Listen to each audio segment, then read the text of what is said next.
Breaking news చూస్తున్నాం. అమ్మా నాన్న ఈ కాలేజీలో ఉండటం నా వల్ల కాదు, ప్రతి చిన్న విషయానికి సీరియస్ అవుతున్నారు. నేను సెక్షన్ మార్చాలని చెప్పినా ఎవరూ నా మాట వినటం లేదు. నాకు చాలా ఇబ్బందిగా ఉంది, చదవలేకపోతున్నా, నేను ఇంటికి వస్తా అంటూ కన్నీరు పెట్టుకుంటూ తల్లిదండ్రులకు వీడియో కాల్ చేసింది. బాధపడకు తల్లి, మేము వచ్చి సార్ వాళ్ళతో మాట్లాడతాం, టెన్షన్ ఏం పెట్టుకోకు అంటూ వాళ్ళు ధైర్యం చెప్పారు. కట్ చేస్తే వీడియో కాల్ చేసిన కొద్ది గంటల్లోనే ఆ విద్యార్థిని చనిపోయినట్టు వార్త వచ్చింది. అంతే, అయ్యో బిడ్డ, ఒక్కరోజు ఓపిక పట్టి ఉంటే నువ్వు మా కళ్ళ ముందు ఉండేదానివి కదా అంటూ గుండెలు పగిలేలా వాళ్ళు రోధిస్తున్నారు. ఈ ఘటన నెల్లూరు జిల్లాలో చోటు చేసుకుంది. పోలీసులు కేసు నమోదు చేసుకుని దర్యాప్తు చేస్తున్నారు.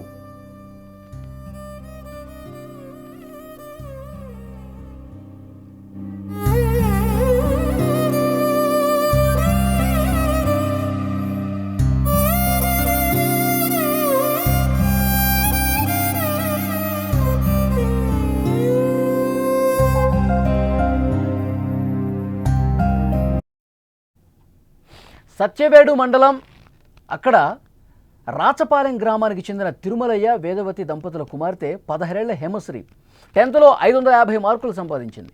ఈ ఏడాది జూన్లో ఇంటర్మీడియట్ ఫస్ట్ ఇయర్ ఎంపీసీలో చేర్పించారు. హాస్టల్లో ఉంటూ చదువుకుంటోంది. హేమశ్రీ ఈ మధ్యనే కాలేజీ యాజమాన్యంతో తనకు చదువు విషయంలో ఒత్తిడి ఎక్కువైందని సెక్షన్ మార్చాల్సిందిగా విజ్ఞప్తి చేసింది. ఈ విషయం గురించే శనివారం రాత్రి తల్లిదండ్రులకు కాల్ చేసి బాధపడింది. తాము వచ్చి ప్రిన్సిపాల్తో మాట్లాడతామని వారు చెప్పారు. కానీ ఇంతలోపే ఈ ఘోరం జరిగిపోయింది.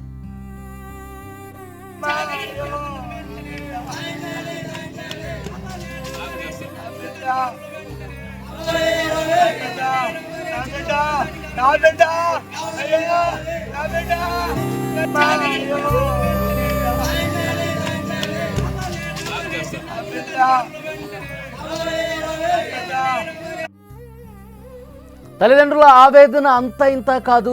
రోడ్డు మీద కూర్చొని మా బిడ్డ దూరం అయిపోయిందంటూ వాళ్ళు కన్నీళ్లు పెట్టుకుంటున్నారు. ఇది చూస్తున్న వాళ్ళందరూ కూడా చాలా బాధపడుతున్నటువంటి పరిస్థితి. వీడియో కాల్ చేసిన కొద్ది గంటల్లోనే కాలేజీ నుంచి మీ అమ్మాయి ఆరోగ్యం బాగాలేదు, హాస్పిటల్లో చేర్పించామని ఫోన్ చేశారు. హుటాహుటిన నెల్లూరుకు వచ్చి చూసేసరికి కుమార్తె విగత జీవిగా ఉండటంతో షాక్ అయిపోయారు. వాళ్ళు ఆసుపత్రికి తీసుకొచ్చే సమయానికి మృతి చెందిందని వైద్య సిబ్బంది తెలిపారు. ఫోన్ కాల్ తర్వాత హేమశ్రీ బాత్రూమ్కి వెళ్ళి అక్కడ చున్నీతో ఉరివేసుకుని ఆత్మహత్యకు పాల్పడింది. బాత్రూమ్ శుభ్రం చేయడానికి వెళ్లిన స్వీపర్ వెంటనే కాలేజీ యాజమాన్యానికి సమాచారం అందించింది. హేమశ్రీ ఉరివేసుకుని ఆత్మహత్య చేసుకున్న విషయాన్ని ఆమె తల్లిదండ్రులకు కూడా చెప్పా పెట్టకుండా గుట్టుగా కాలేజీ యాజమాన్యం దాచేసింది. ఫోన్ స్విచ్ ఆఫ్ చేయటం, కాలేజీలో విద్యార్థులను ఇంటికి పంపించేయడం జరిగింది. హేమశ్రీ మెడ భాగంపై కమిలిన గాయాలు ఉండటంపై తల్లిదండ్రులకు అనుమానం వచ్చింది. కాలేజీలో కొంతమంది విద్యార్థుల ద్వారా అసలు విషయం బయటపడ్డ పరిస్థితుంది. తమ బిడ్డ చావుకు కాలేజీ యాజమాన్యం కారణమంటూ ఆగ్రహంతో ఊగిపోయారు తల్లిదండ్రులు. తమ బంధువులతో కలిసి కాలేజీకి వచ్చారు. వారు రావటం చూసిన యాజమాన్యం అక్కడి నుంచి పరారైపోయింది. ఆర్ఎన్ఆర్ కాలేజీ వద్ద తల్లిదండ్రులు, బంధువులు ఆందోళన చేస్తున్నారు. విద్యార్థి సంఘాలు కూడా వీళ్ళకి మద్దతు తెలిపాయి. తమ బిడ్డ ఎలా చనిపోయిందన్న విషయాన్ని చెప్పకుండా, పోలీసులకు సమాచారం ఇవ్వకుండా కాలేజీ యాజమాన్యం నిర్లక్ష్యంగా ఉండటంపై ఆగ్రహం వ్యక్తం చేశారు. కాలేజీ యాజమాన్యం మీద కఠిన చర్యలు తీసుకోవాలంటూ వారు డిమాండ్ చేశారు. పోలీసులు కూడా కేసు నమోదు చేసుకున్న పరిస్థితుంది. అంతకుముందు రోజే ఫోన్ చేసి చెప్పింది తల్లిదండ్రులకు, నాకు ఇక్కడ చాలా ఒత్తిడికి గురవుతోంది, నాకు ఈ సెక్షన్లో నేను ఉండలేను, నేను ఇంకొక సెక్షన్లో జాయిన్ అవుతాను, ఇక్కడ నాకు ఇబ్బందికర పరిస్థితులు ఉన్నాయి అని తల్లిదండ్రులకు ఫోన్ చేసి చెప్పింది.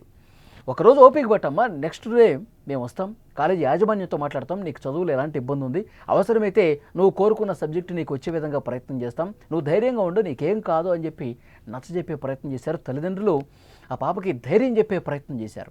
కానీ ఇంతలోనే ఘోరం జరిగిపోయింది. వెంటనే బాత్రూమ్కి వెళ్ళి అక్కడ సూసైడ్ చేసుకుంది. వెంటనే స్వీపర్ దీన్ని గమనించి కాలేజీ యాజమాన్యానికి చెప్తే హుటాహుటిన ఆసుపత్రికి తీసుకెళ్ళిన తర్వాత వీళ్ళు పేరెంట్స్కి ఫోన్ చేసి కాలేజీ యాజమాన్యం, మీ అమ్మాయికి ఆరోగ్యం బాగాలేదు, కడుపులో నొప్పిగా ఉంది, హాస్పిటల్లో జాయిన్ చేసాం, మీరు రండి అని చెప్పేసి అన్నారు. కానీ వీళ్ళు వచ్చి చూసే వరకు అక్కడ ఆమె విగత జీవిగా పడిపోయింది. అప్పటికే చనిపోయిందని చెప్పి వైద్యులు కూడా నిర్ధారించారు. అప్పటికీ వాళ్ళకి ఏం చెప్పలా, ఆమె ఎలా చనిపోయిందో కూడా చెప్పలేదు, సూసైడ్ చేసుకున్నటువంటి విషయం కూడా చెప్పలేదు. దాన్ని పూర్తిగా కాలేజీ యాజమాన్యం దాచేసింది. తర్వాత తల్లిదండ్రులకి మెడ దగ్గర కమిలిన గాయాలు ఉన్నాయి, మెడ దగ్గర ఎందుకు గాయమైంది అని ఆరా తీస్తే అప్పుడు అడిగితే వైద్యుల్ని సూసైడ్ అటెంప్ట్ చేసింది, సూసైడ్ చేసుకొని బాత్రూంలో మీ పాప చనిపోయిందని సమాచారం విన్న వెంటనే షాక్ అయిపోయారు. ఒక్క రోజులో మేము వస్తాం, మొత్తం మాట్లాడతాం, కాలేజీ యాజమాన్యం ఎందుకు ఈ విధంగా ఒత్తిడి చేస్తుంది, ఒత్తిడికి గురి చేస్తుంది, చదువు పట్ల ఎందుకు ఇంత ఇబ్బందికర పరిస్థితుల్లోనే, నువ్వు బాగానే చదువుకునే అమ్మాయివి కదా, ఎందుకు నీకు ఇక్కడ కాలేజీ యాజమాన్యం ఏమైనా టార్చర్ పెట్టిందా, కాలేజీ యాజమాన్యంతో ఏమైనా ఇబ్బందులు ఉందో, ఇవన్నీ మేము సెటిల్ చేస్తాం, ఒకరోజు ఓపిక పట్టు మేము వస్తామని చెప్పి ఆ తల్లిదండ్రులు చెప్పారు. కానీ ఇంతలోపే ఈ ఘోరం ఈ విధంగా చేసుకుంటుందని చెప్పి తల్లిదండ్రులు కూడా ఊహించలేదు. కాలేజీ యాజమాన్యం ఎంత ఒత్తిడికి గురి చేసింది, ఏం చేసింది, ఆ పాపని ఏమన్నదో పక్కన పెడితే నిజాన్ని దాచడం అనేది నేరంగా చూడాల్సిన అవసరం ఉంది. పాప సూసైడ్ చేసుకుంది, పాప చనిపోయిన తర్వాత కూడా ఈ నిజం బయట పెట్టలేదంటే ఉద్దేశపూర్వకంగానే కాలేజీ మీద ఏమి ఎఫెక్ట్ పడకూడదన్న ఒక దురుద్దేశంతో దీన్ని దాచిపెట్టారన్నది కూడా క్లియర్గా అర్థమవుతోంది. అందుకే తల్లిదండ్రులు, బంధువులు అందరూ కూడా పోలీసులకు కంప్లైంట్ చేశారు, కాలేజీ మీద కఠిన చర్యలు తీసుకోవాలంటూ డిమాండ్ చేసిన పరిస్థితుంది.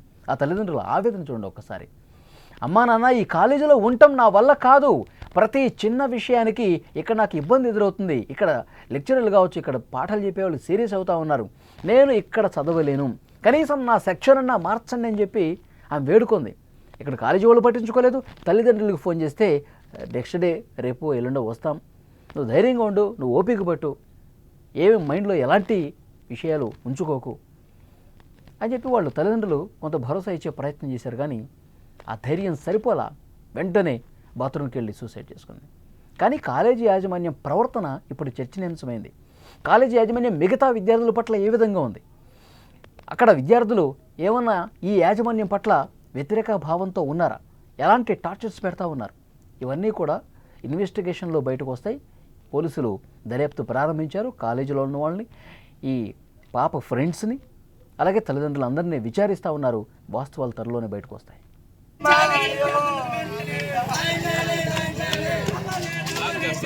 Gracias.